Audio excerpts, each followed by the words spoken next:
Graça e paz, tudo bom? Que Deus te abençoe. Nós estamos na nossa quarta e última aula, nestas subaulas, nessas aulas complementares que nós estamos fazendo a respeito do Gênesis. E eu quero te convidar para a gente orar. Vamos orar? Quero agradecer a Deus já para a gente estar concluindo o primeiro livro, essa primeira etapa. Vamos agradecer, amém? Pai, muito obrigado porque o Senhor tem cuidado da gente, muito obrigado porque o Senhor tem sido bom e sempre fiel. Muito obrigado pela Tua palavra, muito obrigado porque o Senhor se revelou a nós, os Teus filhos, através de textos escritos deixados por outros filhos do Senhor também, para nos abençoar, para acrescentar na nossa vida, na nossa caminhada, e nós te agradecemos, Deus. Fica com a gente, fala com a gente, ministra o nosso coração, revela o Senhor a nós. Nós queremos muito te conhecer, Pai. Em nome de Jesus, amém. Amém? Então, aquela lembrada básica. Gênesis, escrita por Moisés, muito provavelmente já no final, da sua caminhada pelo deserto, né? Nos 40 anos que eles passaram no deserto. Então Moisés já tinha para mais de 100 anos, uma experiência de vida altíssima, absurda, e percebeu a necessidade de deixar o texto escrito. Então isso era um texto contado, e ele percebeu a necessidade de deixar algo escrito. Graças a Deus por isso, né? Então, nós dividimos em 4 o Gênesis. Nós falamos primeiro o que havia antes do no princípio, né, sobre a eternidade. Falamos bastante sobre a eternidade e o tempo que nós vivemos. Nós depois falamos sobre o capítulo 1 ao 11, que na verdade o livro de Gênesis ele tem uma divisão básica em 3 partes. Né? Do 1 ao 11, do 12 ao 36 e do 37 ao final. 50, né? E nós primeiro falamos desse momento, né, de uma amplitude maior, de uma coisa mais global.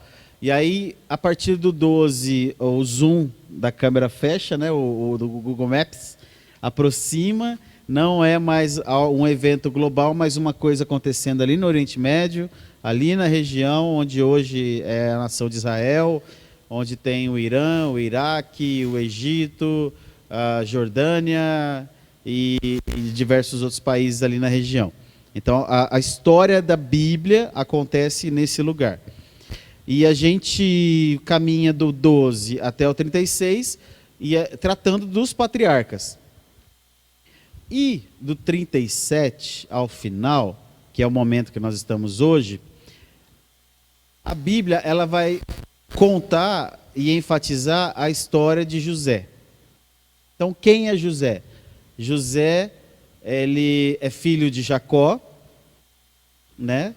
Ele é neto de Isaac e bisneto de Abraão, certo? E José é um dos 11 filhos da família, até esse momento eram 11 filhos, de Jacó, que já se chama Israel, que já passou por toda a sua luta, e ele faz parte de uma família de 11 irmãos, só que não da mesma mãe, todos do mesmo pai.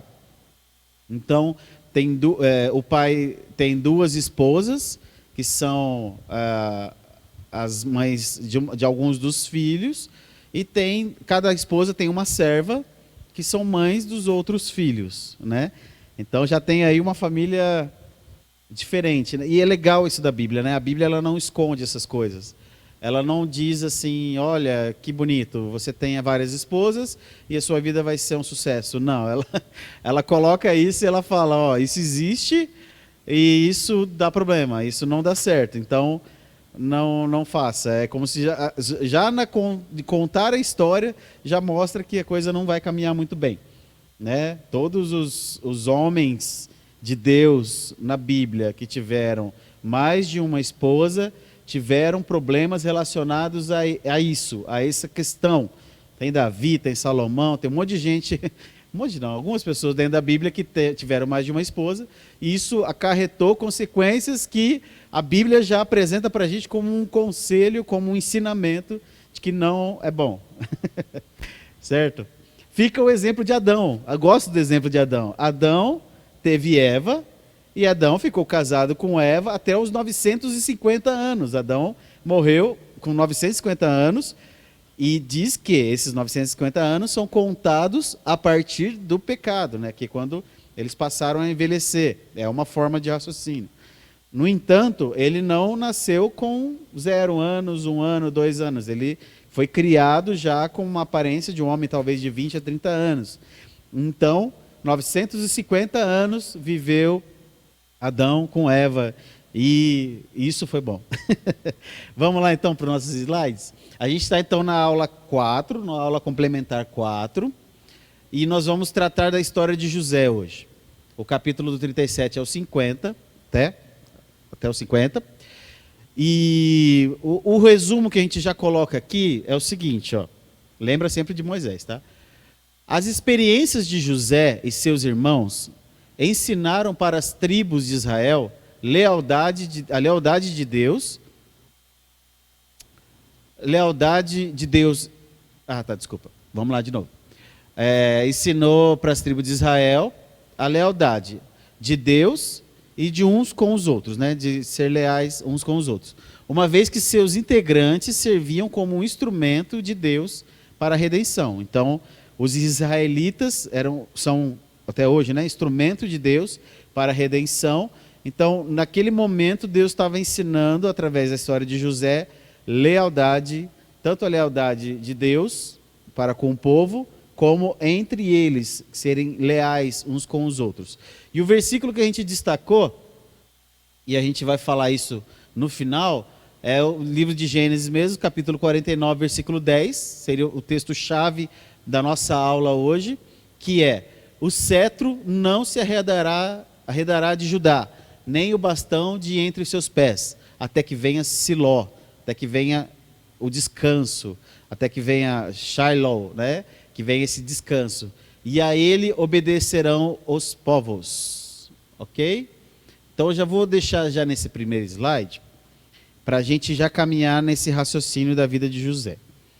Uma coisa muito importante, que a gente comentou isso na aula do 1 ao 11. Foi a nossa segunda dessas subaulas, dessas aulas complementares. Aonde a Bíblia é específica, a gente é específico. Aonde a Bíblia é genérica, a gente é genérico. A gente trabalha de uma forma maior. Tem muita coisa que a gente queria saber mais do capítulo 1 ao 11. Tem muita coisa. Muito assunto interessante sobre a formação da família de Noé, sobre como foi depois de Cã, Sem, Jafé, e se distribuíram pelo mundo e foram formando as suas famílias também. Como... Nossa, tanta coisa. Quem eram esses gigantes? Qual era o nível de pecado? O que eles estavam fazendo exatamente ao ponto de Deus inundar a terra inteira e eliminar todo esse povo da terra? Tem muita coisa que a gente queria saber dessa história, né? Até do Gênesis mesmo, da Gênese, né? Do início das coisas, da criação de tudo. Só que a Bíblia, ela não tem a intenção de ficar provando nada cientificamente para a gente. E ela também, ela caminha com um propósito. Principalmente aqui, nessa ênfase que nós estamos dando sobre Moisés. Aqui é Moisés contando a história para o povo, para eles saberem quem eles são, da onde eles vêm e para onde eles vão. Quem é o Deus deles, quem formou deles um povo, qual é o propósito da vida deles, qual é a intenção disso tudo. Então, essa é a ênfase. Então, caminha do 1 ao 11 de uma forma muito rápida. Passam 2000 anos de história, de uma velocidade, em versículos, né? Os anos passam muito rápido. A partir do 12, a velocidade começa a reduzir e o zoom aproxima, né?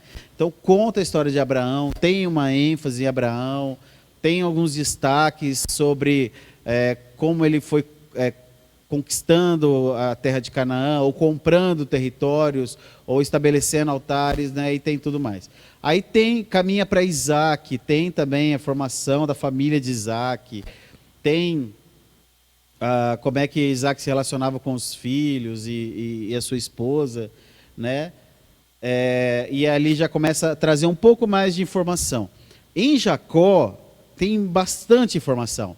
Tem, sabe, como ele pegou lá a primogenitura e depois como é que ele saiu fugido da terra, ele passou servindo Labão, se casou, teve família, tem a viagem de ida, tem a viagem de volta, tem a luta com o anjo na viagem de volta, tem os presentes que ele vai mandando por mão para ir diminuindo a tensão da situação, o encontro com o irmão, tem toda essa caminhada.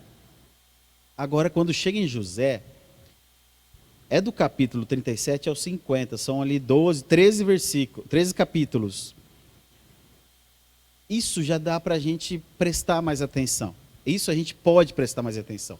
Então, 11 capítulos passando 2.000 anos de história. Ok, obrigado, Senhor, por essa informação, mas eu confio no Senhor, eu sei que o Senhor é soberano sobre todas essas coisas. Eu queria muito saber mais sobre isso e eu vou aguardar o que o Senhor vai revelar na eternidade. Mas eu não quero gastar muito tempo com o que Deus não gastou muito tempo revelando, mas com aquilo que Ele gastou muito tempo e muita informação e muito texto revelando, eu quero gastar mais tempo com isso.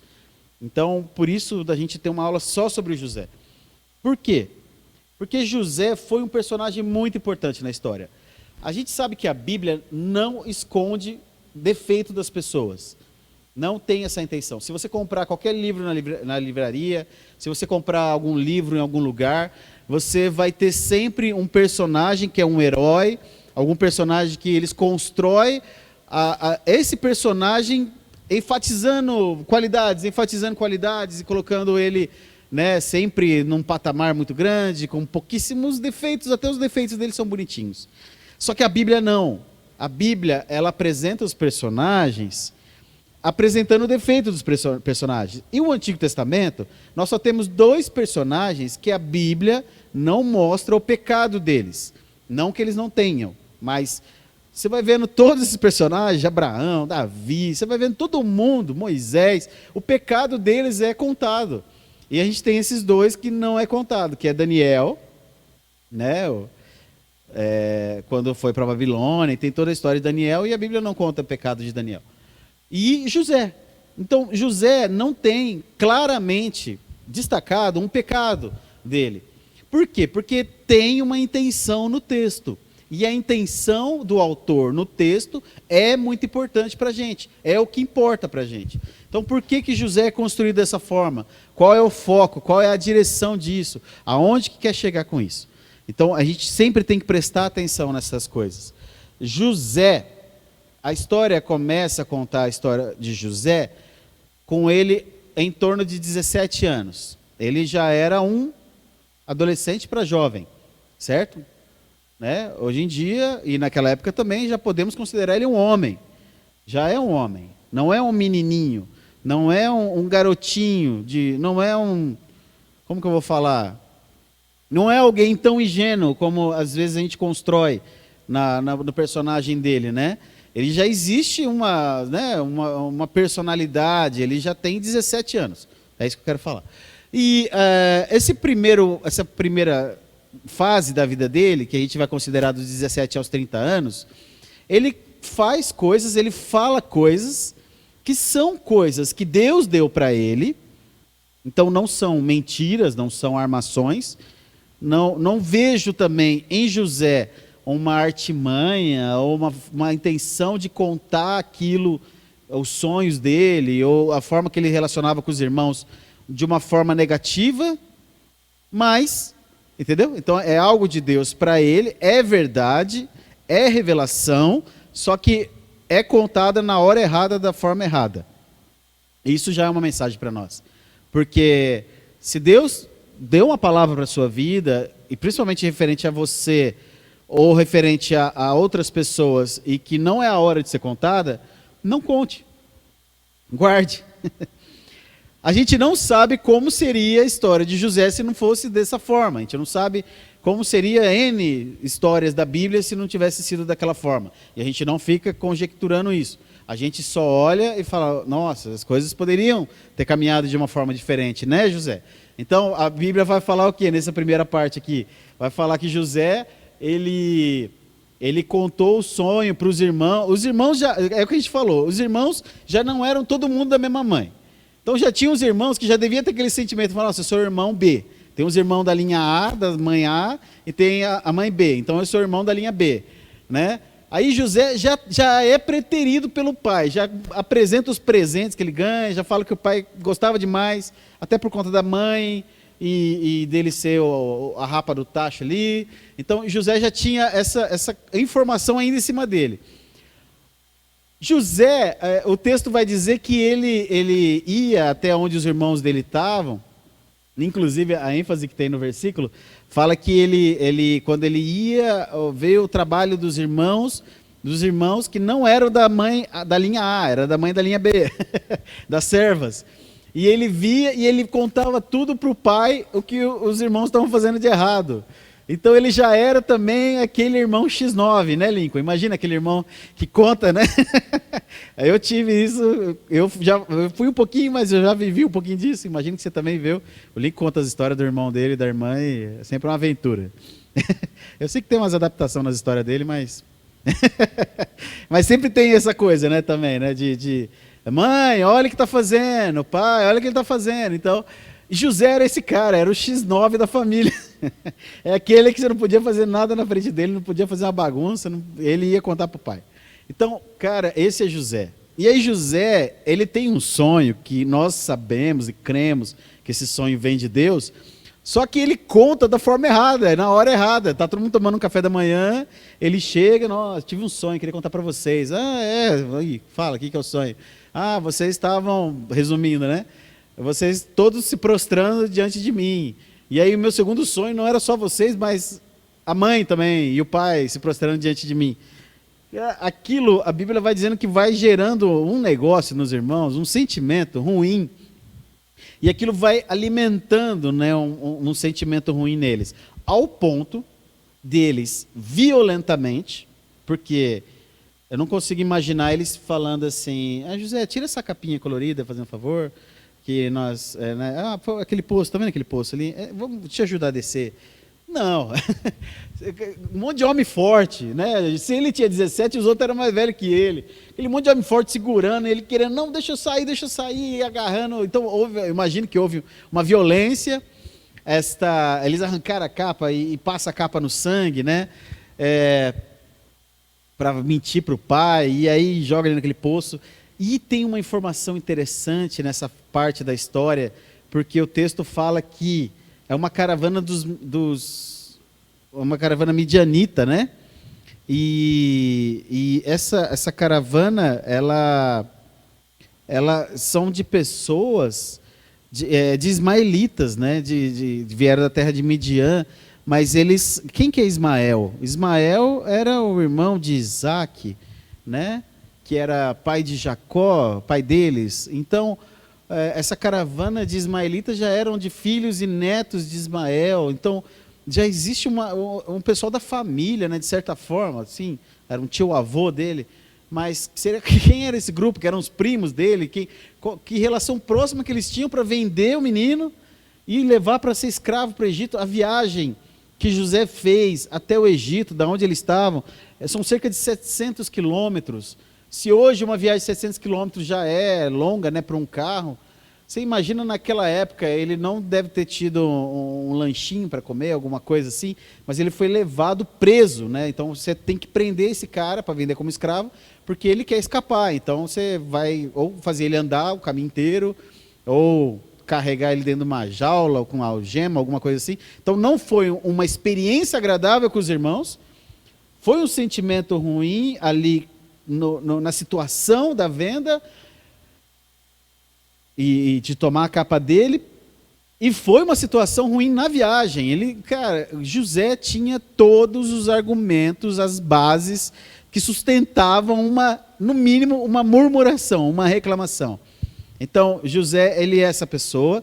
José, ele não tinha uma Bíblia, um texto bíblico como nós temos. Na verdade, Moisés estava contando essa história anos depois, pelo menos 500 anos, 400 anos depois do que aconteceu, 500 anos depois.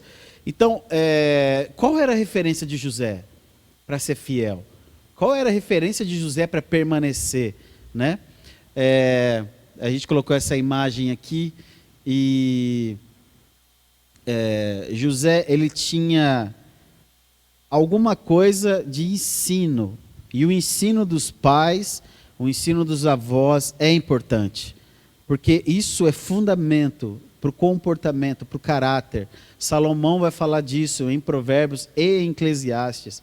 Ele vai falar sobre o comportamento, o ensino dos pais e como que é importante mostrar o caminho, ensinar as bases, os fundamentos, porque isso sustenta a vida de um homem. E ele era um homem. E ele chega, né? E a gente vai chegando já no capítulo 39. José, ele chega na casa de Potifar.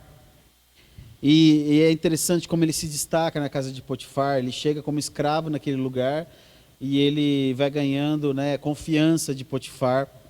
E ali acontece aquela história. Eu vou passando a história. Eu imagino que você lê o texto. Se você não leu, leia. Tudo que a gente está falando aqui, estas aulas panorâmicas que nós estamos dando, é para encorajar você a ler a Bíblia. É para você querer ler o texto. É para você caçar se o irmão falou alguma besteira. É para você ter o interesse de saber o que o texto fala para você, o que a Bíblia diz para você. E ele chega na casa de Potifar e ele se torna um grande ajudador ali, um grande empregado escravo, né? Ele não tinha nenhuma autoridade ali naquele momento, ele só trabalhava na casa e trabalhava bem.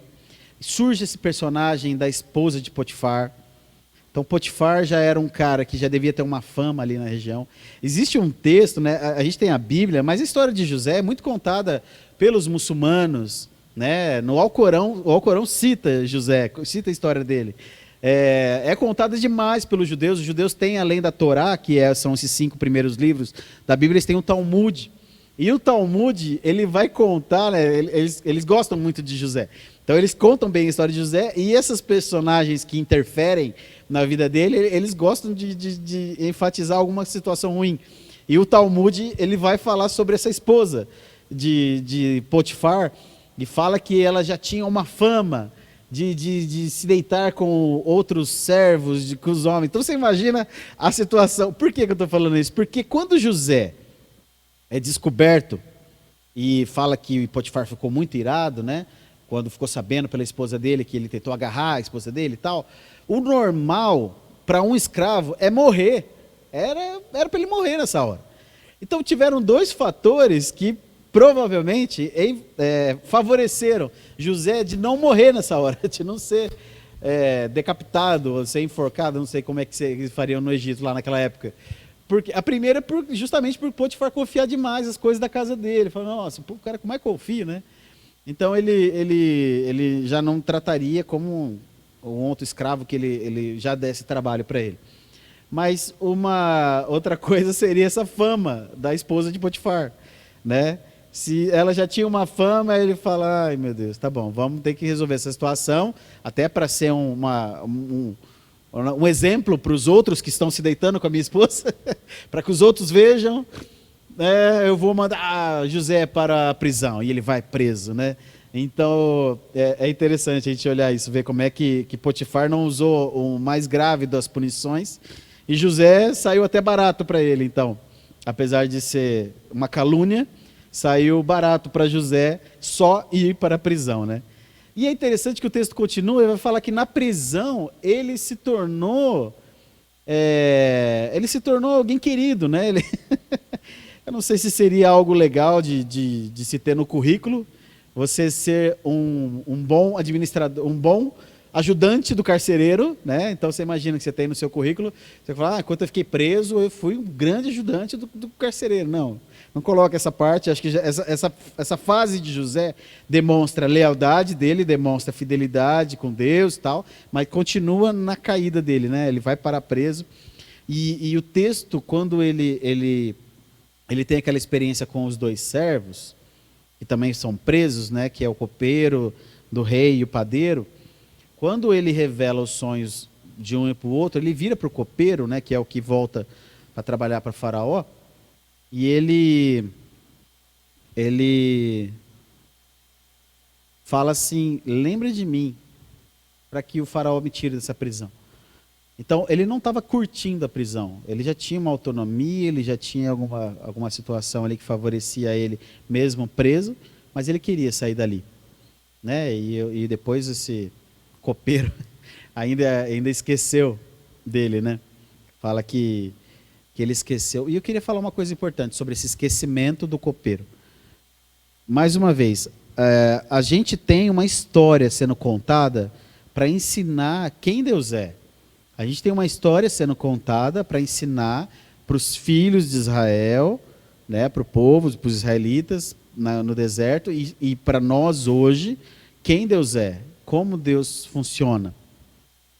E José, ele revela o sonho para o copeiro. Quando o copeiro vai sair, né, o padeiro vai morrer em 3 dias e o copeiro vai voltar a trabalhar servir a taça do faraó. Ele vira para o copeiro e fala: lembra de mim, quando você sair e você estiver lá. E aí o texto vai falar que durante 2 anos ele ficou preso ali e o copeiro não lembrou dele. E a gente pode já olhar isso como uma baita de uma injustiça. Só que a gente pode olhar para esse mesmo texto e ver a soberania de Deus. Você imagina que numa situação do que estava na cabeça de José, você imagina que ele não queria ter ido para o Egito. Ele estava no Egito obrigado. Ele trabalhou escravo na casa de Potifar e agora estava preso. Então, qual seria a situação normal de José? Assim que ele fosse libertado da prisão, né? Seja pelo copeiro chegar para Faraó e falar: nossa, conheci um cara que adivinhou o sonho e tal, e esse cara é muito gente boa, ele está lá injustamente, liberta ele. Aí o Faraó fala: não, o que você está pedindo, acho que já deu um tempo, já dá para libertar ele. José ia pegar a trouxinha dele, as malinhas dele, e ia voltar para o território de Canaã, o território de Israel. Ia voltar para a casa do pai. Só que existia um propósito no que Deus estava fazendo. Não era para José sair do Egito. Era para José permanecer no Egito. Então, até que fosse a hora certa, José ia permanecer no Egito. E como fazer José permanecer no Egito sem estar de novo naquela situação de escravidão e correndo aquele risco na casa de Potifar? Deus, na soberania dele, olhou para aquela situação e falou: deixa José mais 2 anos na prisão. Acho que se ele ficar na prisão, pelo menos ele não vai para lugar nenhum. Eu preciso dele lá. É difícil, né? Porque nós faríamos diferente, pensaríamos diferente. E aí eu quero te apresentar uma situação, um contexto que estava acontecendo ali. Por quê? Porque a gente falou aqui, só um minuto, de 17 aos 30 anos, a gente contou essa história de José. Então ele já agora com 30 anos... existe uma situação acontecendo. Eu vou vir para esse lado aqui, para vocês verem essa imagem. Essa imagem aqui é uma ilustração de um cara chamado Felipe Santos. E ele fez mesmo baseado nas características desse povo que eu vou falar. Existia um povo chamado Ixo. Esse povo Ixo, existe uma teoria histórica muito bem fundamentada e que ela é bem convincente, e me convenceu também, de que em qual situação um faraó colocaria um escravo de um dos povos escravos do território dele, em qual situação um faraó colocaria um cara desse como governador só porque ele teve uma ideia boa, porque ele revelou o sonho, né? A gente pode falar: nossa, porque ele confiava demais na revelação, ele acreditou muito, foi muito convincente José quando revelou. Mas existiam alguns fatores favoráveis também. O povo do Egito era um povo muito guerreiro, muito batalhador, só que teve um momento na história deles que eles perderam a batalha para um povo Ixo. O povo Ixo eram os pastores semita, né? Quando fala semita é da linhagem de Sem, e da Ásia, que vieram da Ásia e vieram conquistando territórios, passaram ali pelo sul de Israel, mas não subiram, e foram até o Egito, que era o lugar principal, e eles conseguiram invadir e conquistaram o Egito. Isso é história, tá? Então, isso aí seria em torno do ano 1700 a 1500 antes de Cristo. Cerca de 200 anos, eles dominaram o Egito. Eles não eram um grupo muito com características próprias, como a Grécia quando invadiu, ou Roma quando conquistou todo o império, né? Quando ou a Babilônia, não. Os Ixos eram um grupo de pastores, como a gente falou, eles não tinham identidade própria. Quando eles chegaram no Egito, eles acharam o máximo a identidade egípcia. E aí o líder, o comandante, o general, que era um grande general, que conseguiu vencer essa batalha e outras tantas batalhas e estabelecer coisas que fez eles ficarem 200 anos, né, sobre o poder do Egito, ele olhou aquele faraó e ele falou, uau, eu vou vestir essa roupa, eu vou me vestir com isso. E faraó não é um nome, faraó é um grau, né? É como coronel, comandante, presidente, rei, né? O faraó é o rei do Egito. Então é o nome que se dá para quem reina no Egito. É uma função. E ele se torna faraó, esse líder Ixo, né? Então quem eram esses povos Ixo? Eram povos semitas e arianos asiáticos. Eles tinham uma aparência bronzeada e barba negra, uma barbona negra, que no Egito não tinha. Quando você vê nas pinturas dos egípcios, como foi a invasão dos Ixos, eles sempre têm no desenho deles os homens com essa linha preta no queixo, para mostrar que eles eram todos barbados mesmo, eles tinham essa barba, e a pele deles era diferente. Os egípcios tinham uma pele mais avermelhada, né? Era uma pele. Tiveram até alguns faraós que eram negros mesmo. Então, eles tinham esse tom de pele. E os asiáticos, que já eram esse grupo asiático, já tinha um tom de pele diferente, que foi se bronzeando, inclusive, chegando na região ali do Egito, né? Eles dominaram, então, o Egito de... essa informação, inclusive, é de um sacerdote, essa característica dos Ixos, né? É de um sacerdote egípcio chamado Maneto, e ele viveu mais de 1000 anos depois que essa história aconteceu. Eles dominaram o Egito, então, de 1785 a 1580 a.C. E qual que era a grande vantagem de guerra deles? Eles possuíam carros com rodas, que não era novidade, que não era comum, era uma novidade. E a gente vê depois na história do Egito, quando os egípcios assumiram de volta o governo, como é que eles adotaram esses carros de guerra, né? Eles tinham também o arco composto, então a gente tem no desenho ali, deixa eu virar para cá, um soldado com um arco e atirando uma flecha, e eles tinham também essa espada, acho que ficou ali, não dá para aparecer bem, ou dá, mas ele tem uma espada que tem uma foice na ponta, aqui. Uma espada com uma foice na ponta, e é uma característica bélica deles, que era uma vantagem enorme. Então eles tinham a espada e tinham essa foice na ponta que dava alguma vantagem para eles, mas eu imagino que realmente carro com roda e cavalo e tudo mais ia favorecer muito eles, com certeza. Deixa eu ficar aqui ainda. Então, esses Ixos eram os povos, acredita-se que esses Ixos eram os povos na época em que José estava lá. E aí, esse líder dos Ixos, que se tornou faraó, que se autonomeou faraó, que teve o sonho, e aí recebeu uma informação do copeiro, que chamou José. José revelou o sonho, José falou, coloque alguém sobre tudo. Então, ele não era daquela terra, ele não tinha tanta gente confiável, e nem tanta gente tão sábia como aquele rapaz estava aparecendo para ele. E quem era esse rapaz? Um semita também. Por quê? Porque o Abraão veio de Ur dos Caldeus, também dessa região. Então ele era Abraão, Isaac, Jacó, então ele era dessa linhagem semita. Ok, é um cara do nosso, de certa forma, do nosso povo. E uau, que ideia inteligente. Ele não fala só de colocar um silo na capital. A capital não era Cairo, a capital era uma outra cidade na época. Ele não fala sobre colocar o silo ali, ele fala de distribuir por toda a terra e guardar, porque depois vem 7 anos de fome e as pessoas não vão nem lembrar do tempo de fartura quando vier essa fome. Você vai ficar nesse lugar, você vai ser esse cara. E coloca José responsável por isso. Esse momento da história é importante. Deus construiu toda a história do povo. Muita situação aconteceu, e a forma que aconteceu, a gente crê totalmente na soberania de Deus e no cuidado de Deus com o seu povo. A gente está aqui por volta do 46, né, que a gente vai começar a falar da ida deles. E a gente crê nessa soberania, nesse cuidado de Deus com tudo. Mas nesse momento acontece o que tinha que acontecer. que tinha que ser feito. O povo, a linhagem de Jacó, precisava se fortalecer.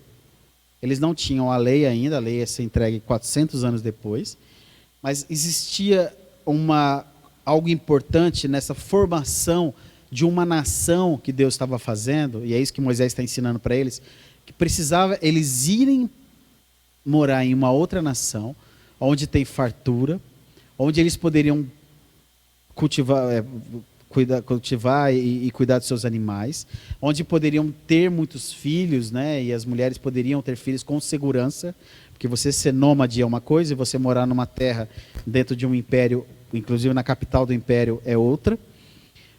Eles teriam, dentro da governança desse império, um representante deles. Então José era um representante do povo de Israel, Jacó de Israel, dentro do alto clero, dos ministérios da liderança do país. Então era um cenário perfeito para esse povo se fortalecer. E é o que acontece, né? Tanto que o que vai acontecer futuramente é justamente eles ficarem fortes demais.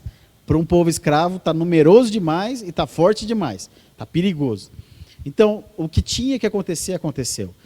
Eles chegaram e eles se apresentaram, inclusive, como pastores, né, que era uma classe bem rejeitada, não só naquela época, como até na época de Cristo, de Jesus, quando ele nasceu, existia também essa questão dos pastores. Então, vocês são pastores, então vocês não vão ficar morando na capital, na metrópole com a gente. A gente tem uma terra, que é uma boa terra, e vocês vão cuidar dos seus animais e cuidar dos nossos também. Combinado? Combinado, ótimo acordo, território bom, Gósen. Terra de Gósen, terra maravilhosa, tem a irrigação do Nilo, tem ambiente perfeito para as mães, para as famílias, né? É interessante porque até hoje, o lugar onde eles ficaram, nessa cidade, que fica em Gósen, né, que hoje tem um outro nome, até hoje não pôde ser escavado para encontrar muita informação sobre essa época que eles moraram. Afinal de contas, foram 400 anos morando nesse lugar. Porque é um lugar de muita...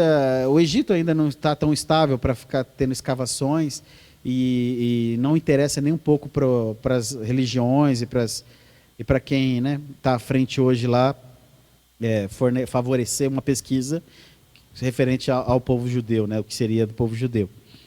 Mas o ambiente perfeito para eles se formarem uma família enorme, e mais do que isso, um ambiente perfeito para eles se tornarem uma nação.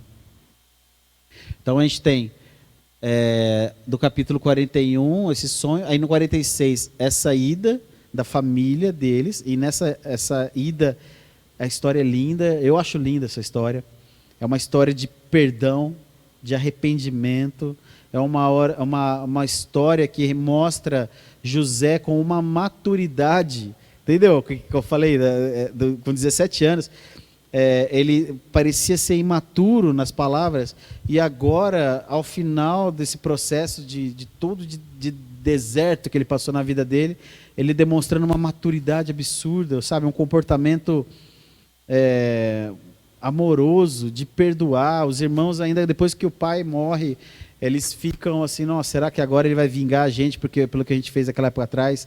E ele chama os irmãos e fala assim, eu não vou vingar nada, sabe? Eu não estou no lugar de Deus, sabe? Tá tudo bem, eu vou continuar alimentando vocês, eu continuo aqui na autoridade, vocês continuam cuidando dos animais e das famílias, formando o que deve ser formado, estabelecendo o que tem que ser estabelecido, mas não tem nenhum risco, tá tudo bem, né? Então tem essa eu acho linda essa história. Tem até aquela questão dele colocar a taça no saco, aí vem e fica o irmão mais novo, que ele nem conhecia, né, que era Benjamim, e aí vai ficar Benjamim, aí Judá, que era um dos filhos que até então, no capítulo 38, apresentou um comportamento totalmente duvidoso dele, totalmente estranho dele, que Judá que participou dessa questão de vender José. Então, Judá é apresentado de uma forma difícil no começo, e agora, no final, é ele que se arrepende. A fala de Judá diante do irmão, se colocando no lugar em sacrifício, sabendo que ele poderia morrer né, antes de saber que era o irmão dele que estava ali. Mas ele se colocando, irmão, não, deixa eu ir embora, deixa que eu fico aqui. Se tem que morrer alguém, que morra eu. E um arrependimento depois, é legal ver isso, né? Quando você vai escrever um roteiro de um filme, de um livro, existe algo chamado curva, a curva do personagem, né? Que é você ele falar da onde ele sai e aonde ele chega, né? E a curva desses personagens de José, de Jacó, mas de Judá, é muito bonita. Você vê da onde eles saíram e aonde eles chegaram, né? E José, inclusive, tem a jornada do herói que encaixa perfeitamente, né? Para mim, encaixa perfeitamente na história dele, né? Com dificuldades, batalhas, parcerias, e depois mais um revés, e depois um retorno. Então, é muito legal você olhar essa história, o quanto que a Bíblia investe capítulos em nos apresentar, o quanto que é importante a gente conhecer essa história. E eu quero fechar com vocês. Essa arte aqui é do pessoal do Bible Project, né? Eu comentei já deles alguma vez. Está aqui, ó, Bible Project. É um site legal, eles têm muito material, tem muita coisa, inclusive legendada, que dá para a gente assistir já em português. E José, ele começa com a história dos 17, depois aos 30, e agora, no final, começa a história termina quando ele tem 110 anos, mas as palavras finais de Gênesis, do capítulo 49 e no capítulo 50, eles mostram uma bênção de Jacó para cada um dos filhos. Cada um dos filhos, que cada um deles vão se tornar uma das tribos, né, da nação de Israel. E depois, no 50, mostra o final da vida de José e como que ele pediu para levar os ossos dele, né, quando voltassem, né? Então ele estava dizendo assim, vai ter uma hora, a gente está aqui e está curtindo, e está do bom e do melhor, mas vai ter uma hora que a gente vai ter que sair daqui, porque a gente não é egípcio, a gente não é um povo egípcio, vocês não vieram para cá para ser egípcio, vocês vieram para cá para crescer, para se fortalecer, e depois nós vamos voltar para a terra que o Senhor deu para o nosso pai Abraão.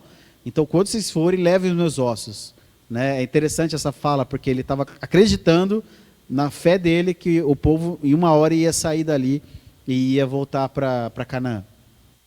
E eles fizeram essa arte que destaca do capítulo 49, essa oração, essa bênção final de Jacó.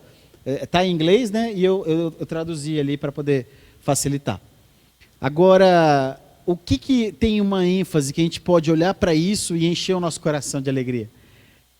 A gente percebe nessa oração de Jacó algo referente a Jesus Cristo de Nazaré, aquele que é o leão da tribo de Judá, aquele que veio da linhagem de Judá, e como foi profetizado depois por muitos dos profetas. Então, o que Jacó já estava profetizando sobre Judá? Você vê que ele vai falando para os filhos, né? E fala, você vai trabalhar, você vai com peixes, né? No porto. É interessante como é que Jacó não tinha essa noção, que lá na frente, 500 anos depois, ia ter uma divisão de território, inclusive o filho que trabalharia com os peixes fica justamente no litoral. Então tem todo é muito interessante você olhar depois cada uma das bênçãos de Jacó para cada um dos filhos. Só que em Judá, ele fala que de Judá viria a linhagem real, né? E quando Deus entrega a lei para Moisés, ele faz toda uma estrutura para que não tenha rei. Mas Jacó, nesse momento, ele já olha para aquilo e ele sabe, olha, vai ter um rei na nossa nação. E de Judá vem esse rei. E aí, aqui está assim, né? Um rei da linhagem de Judá, que demandará obediência das nações. Então vai ter as nações se sujeitando ao rei da linhagem de Judá.